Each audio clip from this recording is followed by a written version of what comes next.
సోదర మహాశయులారా, మీరు చూస్తున్నారు కదా, ఈ వాహనాలను అతి వేగంగా నడపడం వల్ల జరిగే ప్రమాదాలు అనునిత్యం మనం సోషల్ మీడియాలో చూస్తున్నాము. మన బంధువుల్లోనే మనం ఫలానా వ్యక్తి ఫలానా ప్రమాదంలో చనిపోయాడు, ఫలానా వ్యక్తి ఫలానా ప్రమాదంలో చనిపోయాడు, ఫలానా చోట చనిపోయాడు ప్రమాదంలో, ఇలా మనం వింటుంటాము, మాట్లాడుకుంటూ ఉంటాము, చూస్తున్నాము అనునిత్యం కూడా.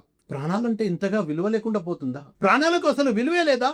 వాస్తవం ఏమిటంటే, మనం జాగ్రత్తగా జీవితాన్ని గడపకపోవడం వల్ల అతి వేగాన్ని ఆనందంగా ఆస్వాదించే అటువంటి దుర్బుద్ధి మన మస్తిష్కాల్లో వచ్చిన కారణంగా మన ప్రాణాలకు విలువ లేకుండా పోతుంది, ప్రాణాలకు రక్షణ లేకుండా పోతుంది. వాస్తవంగా ధర్మం ఏమంటుంది? మిమ్మల్ని మీరు వినాశనానికి గురి చేసుకోకండి అని చెప్తుంది. అదే విధంగా మహనీయ ప్రవక్త సల్లల్లాహు అలైహి వసల్లం వారు కూడా అంటున్నారు, లా జరర వలా జరారా, మీరు నష్టపోకండి, ఇతరులను నష్టపెట్టకండి.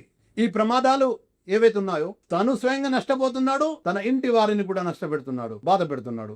తను స్వయంగా కష్టపడుతున్నాడు, ఇతరులను కూడా కష్టంలో పడవేస్తున్నాడు. ధర్మం హెచ్చరిస్తుంది, నిరోధిస్తుంది. నీవు నష్టం నుంచి రక్షించబడాలి, ఇతరులకు కూడా నష్టం కలిగించకుండా చూసుకోవాలి. వాహనాల వేగం ఏదైతే ఉందో అది మితిమీరకూడదు. నిపుణులు ఎవరైతే ఉన్నారో వేగాన్ని నిర్ధారించి సమతూకంగా మధ్యస్థంగా వాహన యొక్క వేగాన్ని నిర్ధారించేశారు. ఆ వేగంలో వెళ్ళాలి. అంతకంటే మించి వేగంలో వెళ్ళినట్లయితే ప్రాణాలకు నష్టమని మనం నడిపే వాహనమే సూచన ఇస్తూ ఉంటుంది. ఈరోజు ఆ టెక్నాలజీ వచ్చేసింది. మన వాహనంలో అలాంటి ఏర్పాట్లు ఉన్నాయి. మనం కనుక అధిక వేగంగా నడిపించినట్లయితే వాహనం మనల్ని అలర్ట్ చేస్తుంది. అయినా కూడా మనం దాన్ని పట్టించుకోకుండా అతి వేగంగా వెళ్ళి ప్రమాదాల బారిన పడి మరణంలో గనుక వెళ్ళినట్లయితే అది సహజ మరణం అనబడదు.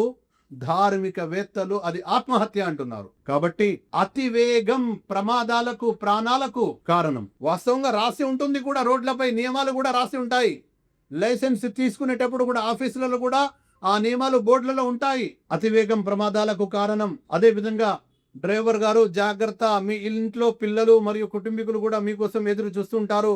ఇలా రకరకాల స్లోగన్స్ మనం చూస్తుంటాము. కానీ వాటి పట్ల ఆలోచన అనేది ఉండదు, వాటి గురించి పట్టించుకోవడం అనేది ఉండదు. ఈ నిర్లక్ష్య ధోరణి, అతి వేగంగా వాహనాల బారిన పడి మనం ఎన్ని చూస్తున్నాం. చూడండి ఎలా అంత వేగంగా వాహనం వస్తుంది, చూడండి ఎలా నష్టం జరుగుతుంది.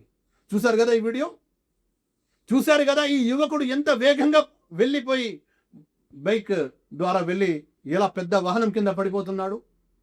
ప్రతిరోజు ఇలాంటి వార్తలు జరుగుతున్నాయి.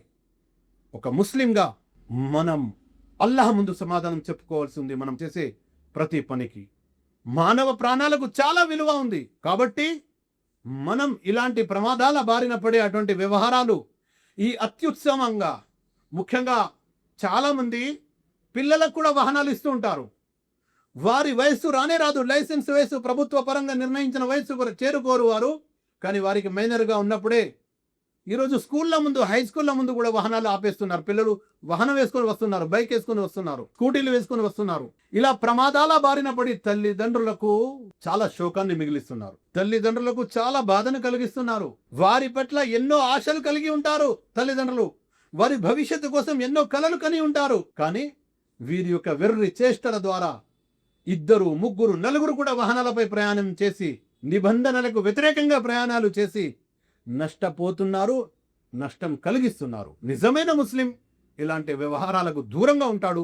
సమన్వయంతో, సమతూకంగా, మధ్యస్థమంగా అతని జీవితం గడుపుకోవాలి. అది ప్రయాణాల్లోనైనా, అది ఇతర వ్యవహారాల్లోనైనా అతని జీవితం మధ్యస్థమంగా ఉండాలి. అతడే నిజమైన ముస్లిం. అస్సలాము అలైకుం వరహ్మతుల్లాహి వబరకాతుహు.